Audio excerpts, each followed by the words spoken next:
Mula kay Pinas News Insider, mga kapatid, kakapasok lang sinibak na. Oy, sino yung sinibak? Press Marcos, Ombudsman Robin Padilla pinaresign ng Senado. Bumaliktad na. Yun ang title, mga tol ha. Binasa ko lamang, samahan ninyo ako mga tol, at muli na naman tayong magbibigay ng reaction video and commentary opinion sa araw na to, mga kapatid, sa mga pangyayari at nangyayari ngayon sa kasalukuyan, mga tol. Posibleng makapagbigay tayo ng opinion, reaction na hindi magugustuhan ng iba, pero ito ay akin lang naman, pansarili. Pwede kayo magkomento, lagay nyo na lang sa comment section sa ibaba. Alright, so wag na natin patagalin to, mga kapatid. Total, wala na rin naman tayong hinihintay na. Siyempre, huwag nyo kalimutan mag-subscribe kay Pinas News Insider, mga kapatid ha. So simulan na natin to, mga tol. Ipinagutos ng Ombudsman ang pagsibak sa dalawang opisyal mula sa Department of Agriculture at Food Terminal Incorporated matapos na mapatunayang guilty ang mga ito. Kasunod na rin ang isinagawang investigasyon sa isyu ng supply ng sibuyas na nagresulta sa pagsipa sa presyo ng naturang produkto noong nakalipas na taon. Sa naging desisyon ng Ombudsman, pinasisibak si Department of Agriculture Assistant Secretary Christine Evangelista dahil sa grave misconduct at si FTI Vice President for Operations John Gabriel Benedict Trinidad III dahil naman yan sa negligence of duty. Kapwa guilty ang mga ito ng conduct prejudicial to the best interest of the service. Mayroon ding probable cause na nadiskubre ang Ombudsman para kasuhan si Evangelista Trinidad at iba pang mga individual para sa paglabagyan sa Anti-Graft and Corrupt Practices Act at falsification by private individuals in use of falsified documents o ang Article 172 ng Revised Penal Code. Una rito, sangkot umano ang nasabing mga opisyal sa kakapusan ng supply ng sibuyas at manipulasyon ng presyo, gayon din sa questionabling pagbili ng produkto, kung saan lumagdang Department of Agriculture kasamang FTI para sa isang memorandum of agreement para sa Kadiwa Food Hub Project. Dito nilabag umano ng mga opisyal ang procurement rules, kabilang dyan ang kakulangan ng mga parameters sa pagpili ng kooperatiba na magsusupply at maghahatid ng sibuyas, ang questionabling advance payment ng 50% ng contract price, hindi pagtalima sa memorandum of agreement at iba pa. Samantala, alam niyo, mga tol, no? Yung sili okay lang kahit magmahal siya kasi hindi naman usual nga ginagamit yun. Pero syempre dapat hindi nagmamahal yun. No? Yung sili pa nga lang, napakarami nang nagreklamo nung tumaas ang presyo, mga tol. Lalo pa kaya itong sibuyas, mga tol, na talagang part na to no? Ng halos lahat ng niluluto. Mga tol, lahat ng pagkain talaga merong sibuyas no? So hindi natin huhusgahan itong dalawang opisyal na sinibak. Pero mga tol, kung napatunayan naman talagang nagkamali sila, meron silang pagkukulang o meron silang ginawa na talagang hindi nararapat, mga tol, at naapektuhan ang buong bansa, mga tol, lalo-lalo na yung mga mamamayan, alam nyo na, no, dapat talagang mahatulan. Dapat walang kaibigan, mga ganyan, no, lalo-lalo na kung hindi ka naman hinalala, appointed ka di ba? O kaya naman inilagay ka talaga dyan sa pwestong yan para gampanan mo ng maayos yung trabaho mo. Kaso sumablay ka pa, mga tol, no? Palibasa kasi wala mga problema sa pera no? So tuloy natin to. Nangako naman ng suporta ang Association of General and Flag Officers sa Pilipinas sa anumang hakbang na gagawin nito para matugunan ang krisis sa West Philippine Sea.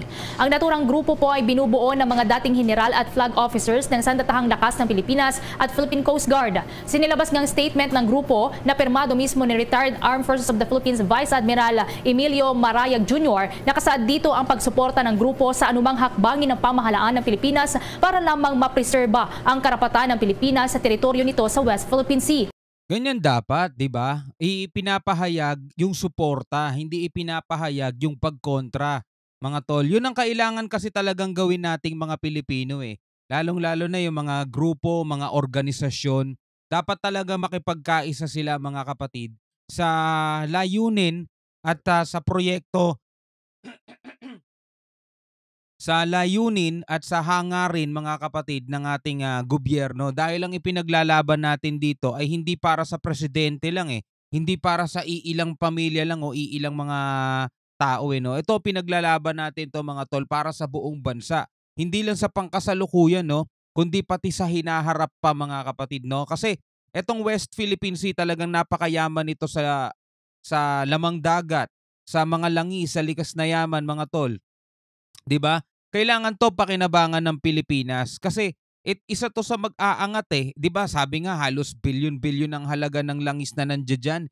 Di naman nagagalaw. Kung yan ay ma-explore ng gobyerno natin, mga tol, mantakin ninyo, 'di ba? Napakalaki niyan. Imagine nyo, kung yan ay pababayaan natin, ibang bansa ang makikinabang dyan kasi gagawin talaga nila. Explore talaga nila, miminahin talaga nila yan mga tol. Hanggang matuyo yan, di ba? So, mapapakinabangan nila yon, which is dapat tayo ang nakikinabang. 'Di ba? Wala nang iba kasi West Philippines ito mga tol, pasok 'yan sa exclusive economic zone natin, 'di ba? So dapat eksklusibo 'yan sa atin, pakinabangan ng kasalukuyan at pakinabangan pa ng susunod na henerasyon. Pero kung tayo-tayo mga Pilipino dito sa ating bansa magkakawatak-watak tulad ng gustong mangyari nitong mga may propaganda mga tol, gusto nila magalit tayo sa Amerika, gusto nila mahalin natin masyado yung China, hayaan na lang natin sila sa ginagawa nila. Wala. Mawawala sa atin 'yan mga tol. Talagang hindi natin na mapapakinabangan 'yan. Kung ngayon hindi man natin mapakinabangan, hindi rin pakikinabangan 'yan ng mga susunod na henerasyon. Kawawa naman sila mga tol, 'no? Kailangan talaga natin magkaisa. Kasabay nito ay nakiisa rin ang grupo ng mga opisyal sa pagkundina sa naging aksyon ng China na panghaharas sa mga barko ng Pilipinas sa West Philippine Sea na nagresulta naman sa pagkabangga nito. Ang ginawa ng China ayon sa grupo ay malinaw na pagbabaliwala nito sa International Convention on Safety of Life in Sea at International Regulations for Preventing Collisions at Sea. Yes. Ayon din sa grupo, ang patuloy na pagpasok ng China sa Exclusive Economic Zone ng Pilipinas ay malinaw na nagpapakita sa paglapastangan nito sa karapatan ng mga Pilipino na makapangisda ng ligtas at malaya sa West Philippine Sea. Alam nyo, nakakatawa dyan, eto pa sabi ng China mga tol, Pilipinas daw ang humarang. Yung barko daw ng Pilipinas, yung maliit na bangka ng Pilipinas, yun daw ang humarang. Logic mga tol, ewan ko kung sinong malilin lang nila at sinong maloloko nila. Imagine mo, yung maliit na bangka na yon haharang doon sa dambuhalang bangka na yon. Sa tingin nyo, anong mangyayari yung pag ginawa ng maliit na bangka, yung harangan niya, yung China Coast Guard, di durug-durug siya pag ginawa niya yun. 'Di ba? So kahit na anong gawing pagbabaliktad nitong China sa kwento, 'di ba? Sabi, yung Pilipinas sa may kasalanan, sila ang humarang. Mga tol, imagine mo na lang, no, napakaliit na bangka. Haharangin yung dambuhalang China Coast Guard. Di nagkadurug-durug tayo nun. Tayo ba nangaharang o sila? 'Di ba? Alam na alam niya ninyo yan eh. Pero tignan mo yung ginagawa nilang pambabaliktad mga tol. 'Di ba? Napakaloko talaga, no? Biruin mo, napakaliit na bangka. Sasabihin yung daw ang humarang doon sa China Coast Guard. Imagine that. Ewan ko anong klaseng pagdadahilan na lang meron sila. So ito po yon, resignation o tanggalin at yung ibang ahoy nagsisisi. So mabigat na nangyayari ito. Alam nyo, bilang background pa bago yan, until now, wala pong senador na kumampi sa kanya. Ni isang senador walang kumampi sa kanya. Lalo nang magsalita si Senate President Nick Zubiri. Sino ba? Ewan ko, si Senator Bato lang ata yung naririnig ko na parang sangayon pa siya eh. Pero, di ba, naalala ninyo habang nagsasalita si Senator Robin, di ba? Tahimik lang yung mga senador. Siyempre, out of respect, di ba? Kapwa nila senator yan, halangan ng barahin nila yan doon, di ba?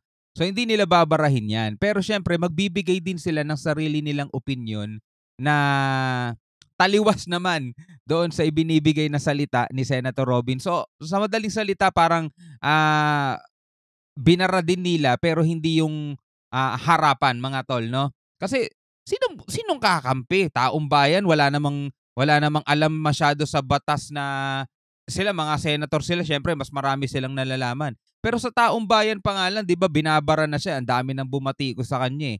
Lalo pa kaya yung mga senator na alam din nila mismo kung ano yung tama at mali, 'di ba?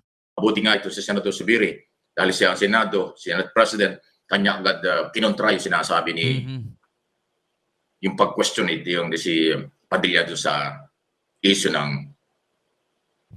yung presensya ng Amerika. At least na-control ni Zubiri. Kasi kung si Zubiri, Senate President, siya yung ama ng Senado, kung hindi siya nagsalita ng pagkontra kay Padilla, baka maisip ng taong bayan na ang buong Senado ganon. Kasi senador si Padilla. Kaya na-control ka agad ng Senado, mali yan. Hindi tama yan. Ito yung tama. Kailangan natin ng presensya ng Amerika, kailangan natin ng mga kalyadong bansa sa buong mundo sa ginagawa sa atin ng China. So, na-establish ngayon kaagad ni Senate President Zubiri sa mamamayang Pilipino at sa buong mundo, ang Senado, hindi ganun ang posisyon. Hindi katulad ng gusto ni Padilla. Ang Senado ay naniniwala na meron tayong karapatan. Sabi pa nga gano'n ni Senator Robin, no? Magiging bida lang daw ang Amerika. Ayoko nun. Sabi niya gano'n, ayoko nun. Dapat tayo bida. Sabi ng gano'n. Mga tol, no? Sabi niya gano'n, no? Dapat tayo bida, mga kapatid, di ba? Alam niyo naman mga tol, sa pelikula pa lang talagang lamang na sila sa atin. Pelikula pa lang yan, ha? Di ba? Pagdating sa mga special effects, pagdating sa movie production, syempre, kaya pinag-uusapan natin ng pelikula kasi artista to 'di ba? So sa pelikula pa lang mga tol, hindi na natin kayang maipagsabayan sa kanila.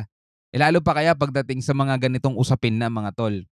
Iba yung level nila, 'di ba? Tagapagmana pa lang tayo ng kanilang mga napaglumaan na ginamit nila 3 years, 4 years, 10 years ago.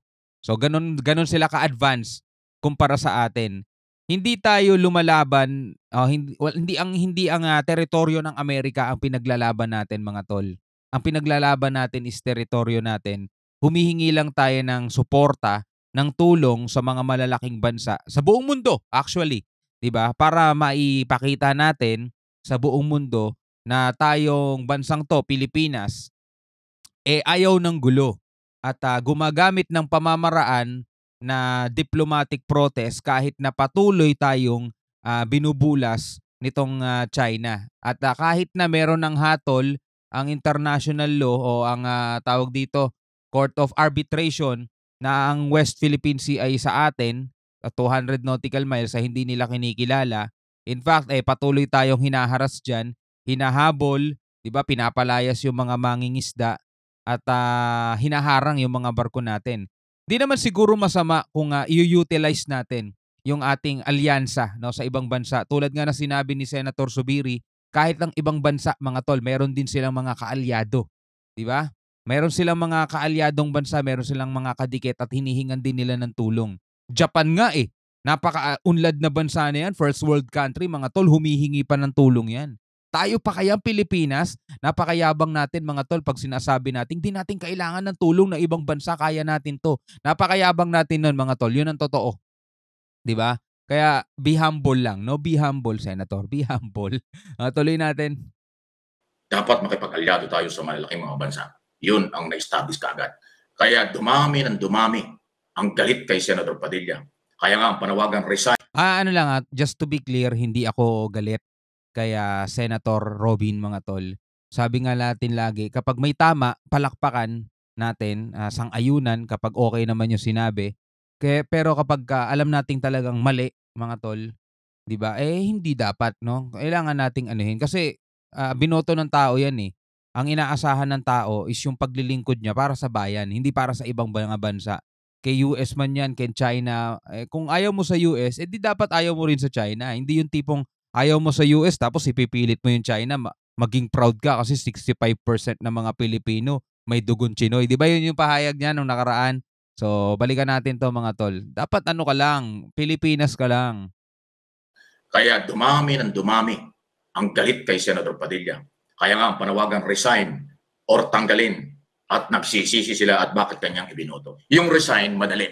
Delikadesa lang yan. Prinsipyo, delikadesa. Mm-hmm. Kung mayroong prinsipyo at delikadesa number 1. Pwedeng gawin yan on the spot anytime ni Senator Padilla. Kung siya ay tatanggap ng pagkakamali, magsusori siya at aaminin niya na siya talaga nagkamali bilang senador, yung pagre-resign, kaya niyang gawin yan.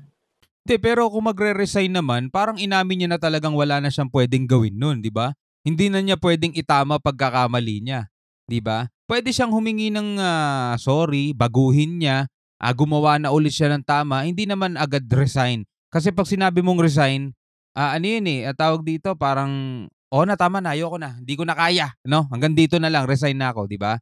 So hindi naman din siguro resign. Mas maganda kung i-correct na lang niya yung pagkakamali niya. Mahaba pa taon. Napakarami pang taon ang ang tatahakin niya. Pwede niya pang itama 'yon, no? Siguro mga tol. Pag ni-resign siya, talagang ibig sabihin ayaw niya nang baguhin 'yon. Titigil na lang siya para manahimik na yung mga taong bayan. Pero mo number 1, senator biglang magre-resign. ano yun, talong-talo siya nun 'pag gano'n, mga tol. Yun na yung may iwan niyang legacy 'pag, tinigil niya diyan. Mas maganda kung baguhin na lang niya, 'no? Gawin niya yung tama, mga tol. Kasi talaga nagkamali bilang senador, yung pagre-resign, kaya niyang gawin yan. Isa yun sa option. Pwede niyang gawin. Walang pwedeng makapigil sa isang senador o kahit anong posisyon sa pamahalaan kung gusto mo mag-resign. Yung pagtanggal, mahabang proseso. Malabo yun. Pero yung pagre-resign, delikadesa lang. Madaling gawin. Well, yun namang issue ng pagsisisi ng mga botante, bakit nila ibinoto? Yun ang mabigat. Senator Padilla, mabigat yun. May nagsisisi na sa'yo. Yung iba nga, hindi lang nagsisisi. Ayaw ka ng tawaging senador. Kaya ako naman, tinatawag pa rin kitang senador kasi ikaw naman ay elected senador. Yan. Out of respect. Tayo magagawa. Nanumpa ka sa saligang batas na ikaw ay senador. So kahit nagalit ang mga tao, kahit hindi kita ibinoto, dahil hindi naman talaga kita iboboto kahit kailan. Ba't naman kita iboboto? Ako marunong akong, talagang ako, lagi akong talo sa eleksyon dahil kung binoboto ko, matitino talaga eh. O kahit hindi kita ibinoto, tandaan mo ito, senador, at doon sa mga kaibigan niya. Si Senator Padilla, hindi ko talaga binoto yan. Pero, until now, tinatawag ko siyang senador, bilang respeto, kasi nanumpa na siya sa saligang batas na siya, senador ng Republika. Institusyon ang pinag-uusapan dito. Nire-respeto ko pa rin siya. Senador pa rin ang tawag ko sa kanya. Pero yung kanyang mga sinabi talagang sablay na sablay. Sablay na sablay. Kaya yung issue ng resign, madaling gawin. Kung gugustuhin mo, delikatesa lang. At alam mo ba kaya lumalakas ang resign? Alam niyo yung panahon ng kampanya, gustong-gusto ko 'to si Senator kasi may sense yung mga sinasabi niya, 'di ba? Kada sa lahat ng interview niya, 'di ba? At, napanood din yun ng taong bayan, mga tol. Kaya nga number 1 eh, 'di ba? Binoto yan ng taong bayan kasi nakita nila, aba, magaling pala 'to si si Robin Padilla, 'no? Akala mo puro action, action lang, pero sa mga interview niya, mga tol, 'di ba, napakahusay niyang sumagot, napakahusay niyang magpaliwanag. Pero sa usaping 'to, mga tol, 'di ba, talaga sumablay siya, mga tol. Hindi na natin 'to ipagtatanggol pa, 'di ba? Though binoto ko 'to, mga tol, 'di ba? Binoto natin 'to. Pero ako hindi pa rin naman ako nagsisisi kasi ang mahalaga is, nagawa ko yung part ko, 'di ba? Sa pakikipagkaisa. Pero mga tol, dito sa mga pahayag niya nakaraan sa Senado tungkol nga dito sa West Philippine Sea ay hindi talaga natin nagustuhan at hindi naman siguro masama dahil bilang taong bayan, mga tol, ito ay halal, eh hinahanap natin o ine-expect natin sa kanya na gagampanan niya na maigi yung kanyang, obligasyon sa taong bayan ng Pilipinas, hindi sa mamamayan ng incheck, 'di ba? Huwag niyang ipilit sa mga Pilipino na maging proud na may dugong, Chinoy, 'di ba? 'Yun yung sinasabi niya. At huwag niyang ipilit sa mga Pilipino na mahalin ang, mga, Chinese government, 'di ba, o China. Lalong ganito ang nakikita nating ginagawa nila, mga kapatid. Siyempre ang simpatsya natin sa mga kapwa nating Pilipino, mangingisda, PCG, 'di ba? Ngayon yung sinasabi niya dun sa pakikipag-usap niya kay Batong Bakal, 'di ba? Sabi historically, mga gano'n-gano'n pa, eh. 'Di ba? Naging threat ba sa atin ng China, 'di ba? 'Di ba? Parang inihahayag niya, mga tol, itong Amerika naging threat sa atin dati 'to, eh. Huwag natin 'tong pagkatiwalaan. So same as Japan, gano'n. Same as Spain, gano'n. 'Di ba? Pero mga tol, 1999 pa, andiya-diyan na 'yan China. 2012 nung nagkaroon ng, standoff. So historically, naging threat sa atin ng China. Kasi sabi nga nung iba nag-comment, yesterday is part of history. 'No? Sabing gano'n, mga tol. So tuloy natin 'to. At least para nalilinawan ng tayong lahat. Alam niyo si Senador Padilla, Reserve Army yan. Alam ba niyo yung Reserve Army, nanunumpa din yan sa alituntunin ng ating saligang batas at ng ating mga sundalo hanggang sa huling patak ng dugo, ipaglalaban ko. Di ba? Ang bansa nang mamatay ng dahil sa iyo. Yan po yung ng military. Nanumpa ang mga Reserve Army yan. Tapos, ang kanyang mga statement against ang forces, against Chief of Staff, against Department of National Defense Secretary, at against din or malayo sa posisyon ng Commander-in-Chief. Ang mga reserve military, under yan ng Commander-in-Chief. Sino ba ang Commander-in-Chief? Ang Pangulo. ng Republika ng Pilipinas. Dahil ang reserve ka nga. Anytime na magkaroon ng crisis o pangailangan ng Estado o military, bilang reserve ka, tatawagin ka. Halimbawa, may malaking rebellion sa buong bansa. May mananakop sa ating bansa. Ang reserve, pinag-duty yan. Mandatory, mag-duty ka. Tutulong ka sa Estado, tutulong ka sa armed forces kasi reserve ka. So, ang boss mo, ang Commander-in-Chief, ang Pangulo. Chief of Staff, Department of National Defense Secretary. Yun eh. Tapos ang sinasabi mo, Senador, napakalayo sa posisyon ng Commander-in-Chief ng Armed Forces at ng Department of National Defense. Isa yan sa hindi mo alam. Kaya nga, panawagan ng tao, matitino, Pilipino, maraming matitinong Pilipino, ang kailang panawagan, resign at pagsisisi dahil marami kang violation. Paglabag yan sa pagiging reserve mo as military. Malayo sa paninindigan ng isang elected senador na parang anti-government, pro-China na siyang kalaban ng Pilipino, ng Estado. Wow! Ang daming pagkakamali. Kaya, ang resignation na panawagan, ginajustify ko lang. Okay? Pinapaliwanag ko lang na yung panawagan ng mga taong mag-resign ka, valid yun. Huwag mo ko magagalit. Ay, problema kasi ito yung malungkot. Malabong mangyari yun. Di ba binanggit ko na sa inyo kahapon, nagputo ka na rin sa ibang social media, KSP raw, ang mga bumabanat sa kanya. O paano mag-resign yan? Malabo. At hanggang ngayon, hindi siya nag-sorry. Hanggang ngayon, hindi niya binago yung statement. Pinaninindigan pa niya. At sinabi nga niya, KSP ang mga bumabanat sa akin. Yun ang sabi niya. O, diba? So malabo siyang mag-resign as senador, malabo din siyang mag-resign as reserve army. Yan yung inyong senador na ibinoto. Ako, hindi ko binoto yan. Pero tawag ko sa kanya, senador pa rin. Kasi hindi pa siya nag-resign eh. At saka, yun ang kanyang posisyon. Respeto lang. Nire-respeto ko yung institusyon. Importante yun. Yung posisyon ang mahalaga sa tao. Ano? At sa akin. Ha? Para sa akin, ang posisyon ang mahalaga. Kung walang kwenta yung nakaposisyon, pero respeto ko yung posisyon. Yung posisyon, yun ang institusyon. Yun ang ating pag-aari. Okay, tulad doon sinabi natin kanina mga tol, hindi naman kailangan mag-resign ni Senator Robin. Ako hindi ko rin papanawagang mag-resign siya mga tol. Pero hindi natin mapipigilan yung mga taong bayan na nananawagan, mag-resign siya. Pero kapag ginawa niya yun mga tol, tinapos niya na yung magandang pwede niya pa sanang baguhin, di ba? Kung sakasakaling nagkamali siya, nawala sa kanya ang tiwala ng majority, sabihin natin kalahati ng mga bumoto sa kanya mga tol, pwede niya pang gawan ng paraan yan. Bumawi siya sa ibang paraan, bumawi siya sa mga susunod, mga tol. Diba? Kasi meron pa siyang ilang taon eh. Marami pa yung taon niya. Diba? Marami pa siyang taon na ilalakbay dito sa Senado, mga tol. Pwede pa siyang bumawi. No? Kasi kung magre-resign siya, tinapos niya na, wala na. Ano na yun, parang dinedbull niya na yung sarili niya, mga tol. No? At yun ay may iwan niyang legacy pag ginawa niya yun. No? Pero alam naman natin, hindi niya gagawin yun mga tol. Kalokohan yun. Alright? Mas maganda bumawi siya mga tol. Alright, so bilang isang Pilipino, ano masasabi mo dito sa video na napanood natin? Comment kayo sa baba. Pag-usapan natin yan sa comment section. Maraming salamat sa panonood. Hanggang sa muli. Ako nga pala si Shobal D. Peace out.